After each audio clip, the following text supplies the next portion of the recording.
আসন্ন ত্রয়োদশ জাতীয় সংসদ নির্বাচনের ভোট গ্রহণ অনুষ্ঠিত হতে যাচ্ছে আগামী 12ই ফেব্রুয়ারি। এই নির্বাচনে সারা দেশের 300টি সংসদীয় আসনে প্রায় 1800 প্রার্থীর মনোনয়ন চূড়ান্ত বলে ঘোষণা দিয়েছে রিটার্নিং অফিসাররা। অপরদিকে প্রায় 700 জন প্রার্থীর মনোনয়নের ত্রুটি দেখা দেওয়ায় সেই সকল মনোনয়ন বাতিল হয়েছে। বাতিল হওয়া মনোনয়নের বিষয়ে আপিল করার জন্য নির্বাচন ভবনে বিভিন্ন প্রার্থীরা তাদের আপিল সংক্রান্ত কাগজপত্র নিয়ে হাজির হয়েছেন।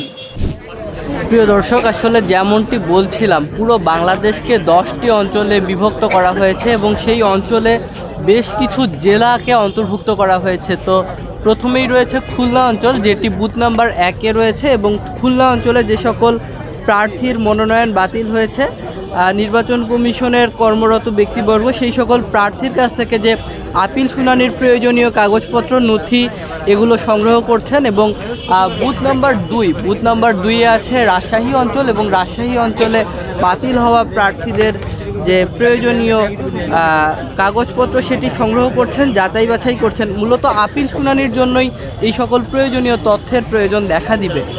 এছাড়াও বুথ নাম্বার 3 আমরা দেখতে পাচ্ছি, যেখানে রংপুর অঞ্চলের বাতিল হওয়া প্রার্থীদের যে আপিল শুনানির প্রয়োজনীয় কাগজপত্র সংগ্রহ করা হচ্ছে।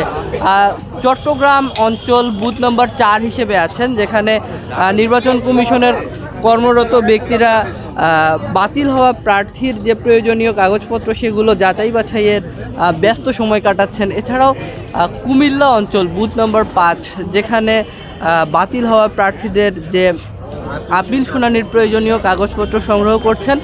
এছাড়াও সিলেট অঞ্চলের জন্য নির্ধারণ করা হয়েছে বুথ নাম্বার 6-এর যে স্টলটি সেটি। এছাড়াও ঢাকা বিভাগের যে ঢাকা জেলাকে কেন্দ্র করে, ঢাকা অঞ্চলকে কেন্দ্র করে সাজানো হয়েছে বুথ নাম্বার 7।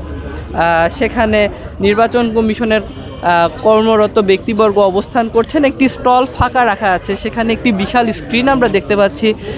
সেখানে সম্ভবত যে কোনো নির্বাচন কমিশনের যে কোনো প্রয়োজনীয় নির্দেশনা কিংবা আপডেট আশা করা যাচ্ছে এই স্ক্রিনে প্রদর্শিত হতে পারে। এছাড়াও আমরা পাশের বুথে দেখতে পাচ্ছি এটি বুথ নাম্বার 8, ময়মনসিংহ অঞ্চলের বুথ। সেখানে ময়মনসিংহ অঞ্চলে বাতিল হওয়া প্রার্থীদের যে আপিল শুনানির জন্য প্রয়োজনীয় কাগজপত্র সংগ্রহ করতে দেখছি। আমরা দেখতে পাচ্ছি পাশেই রয়েছে বুথ নাম্বার 9, যেটি বরিশাল অঞ্চল। সেখানেও যথেষ্ট কর্মব্যস্ততা দেখা যাচ্ছে। এবং বুথ নাম্বার 10, যেটি ফরিদপুর অঞ্চল, মূলত ঢাকা অঞ্চলকে বিভক্ত করেই এই ফরিদপুর অঞ্চলটি গড়ে তোলা হয়েছে। এবং প্রায় 4টার মতো জেলা এই ফরিদপুর অঞ্চলের সঙ্গে অন্তর্ভুক্ত আছে। এছাড়া